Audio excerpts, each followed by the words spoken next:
Magandang kaumaga mga ka-idol. So sa video ito matutunghayan ninyo kung ano yung ginagawa natin dito.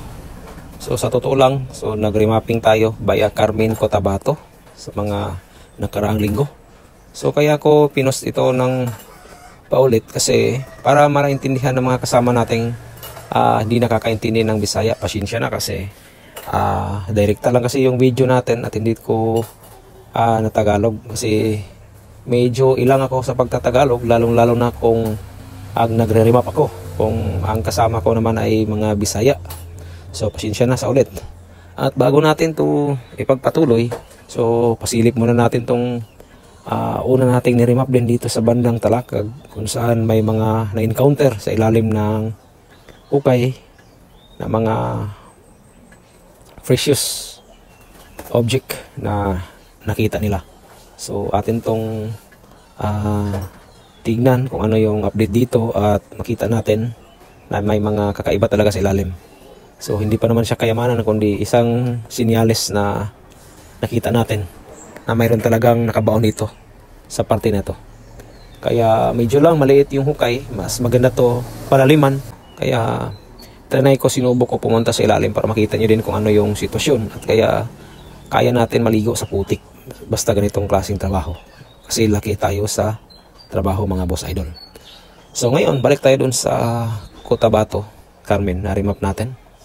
Kung nakikita niyo dito ay itong binuhat nilang bato, naghugis siya triangulo at ngayon mayroon siyang butas sa gitna, drill talaga na pagkabutas, bilog.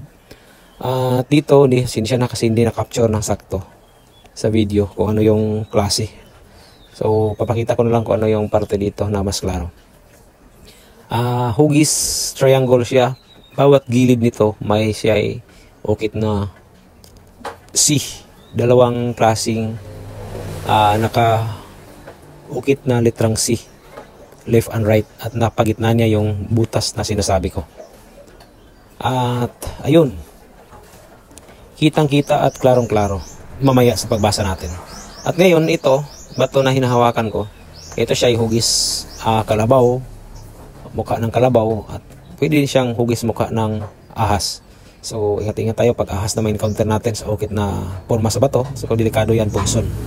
So ngayon itong tinuturo ko na parte, ito ay matatawag ko na stone map dahil ang buong forma, shape ng bato na to ay binabase ko dun sa tunay o actual site sa paligid nito. Kaya ang tinuturo ko dito, bawat tinuturo hinahawakan ko sa parte sa bato, yun ang tinuturo ko sa area, lugar. At ayun, naintindihan ng mga taga doon, sa mga nag-hire sa atin, na yun talaga ang tunay at eksaktong basa, decode, reading nito. Kaya hindi na sila nahihirapan pa sa pag-intindi kung saan at anong klase ang pamaraan ko sa pagbasa kasi in-explain ko ng mabuti, offline, online. At nakita nyo naman kung paano ko inulit-ulit sa kanila kung anong klase ang paraan sa pagbasa at para maintindihan ng mabuti at mabilis, madali lang siya mahanap kung saan man parte nakatago ang mga kayamanan kung may binaon man. So ngayon dito, puro mga Faxol type ang mga inukit dito mga boss. So wala akong nakita na parteng hugis boxes, hugis gold bars sa parte na to kasi ito lang naman na area ang pinuntahan ko kasi ibang lupa na doon ay hindi na sa kanila. So ngayon balik tayo doon sa triangle na type marker. Ang pinapakita niya doon ay ang medyo nakapatag na parte ng lupa. Medyo nakapatag na parte ng lupa. At doon nakita natin sa kagilid, left and right, side to side ng bundok ay may ukit na C. May formang C ang lugar. Yung C niya is curving sa mountain. Curving sa lupa. Yung shape ng lupa doon, naka-curve to C. Kaya kung sa coding is tunnel, yung C. Pero madali lang dahil bawat kanto o sa gitna ng C na to ay may counter sign din na nagtuturo doon kung saan sentro yung deposito nasa gitna. At doon natin mababase sa kompas kung saan nagtuturo sa kaniyang sentro. Kaya ginamitan natin ang kompas na nagtuturo siya sa sentro. Ayun siya. Kaya dalawang area, site o prospect na hukay ang tinuro ko sa kanila dito. At ayun, antay-antay lang tayo sa mga update nito mga boss o kailan man nila ito tatrabahuin. Kaya kung makita nyo itong sketch na first C, second C, ay pupuntahan ko sa actual area. Ito yung first C na pinupuntahan ko. Ito siya, kung makikita nyo. Ito ang first C na nilagyan ko ng sketch doon sa bato. Ito yon sa actual. Nagporma siyang kanal na hugis litrang C. At ang gitna nito ay may counter sign na naka-formation siya, pattern of X with V type nga tatak dito sa bato. Ito siya. Kung kita nyo yung full video sa Bisaya version natin, ayun, klarong-klaro to. At dito sa kabila, sa tapat na sinasabi kong C, sa first C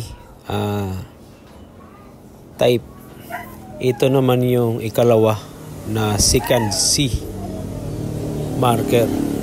Ayan siya mga boss. So nagkaharap lang siya. At ito yung curving ng lupa din. Nagporma din siyang C yung curve niya. At andito rin sa gitna nito ang isa ding counter sign na nagtuturo din sa tunay na prospect na foxhole na sa gitna ng patag. So ayan, sana may nakuha kayong idea at naintindihan nyo na ito. Sa mga kaibigan nating treasure hunter dyan na Tagalog, sana may nakuha kayong idea sa paraan sa ganitong estilo ng pagbasa ko. Maraming salamat.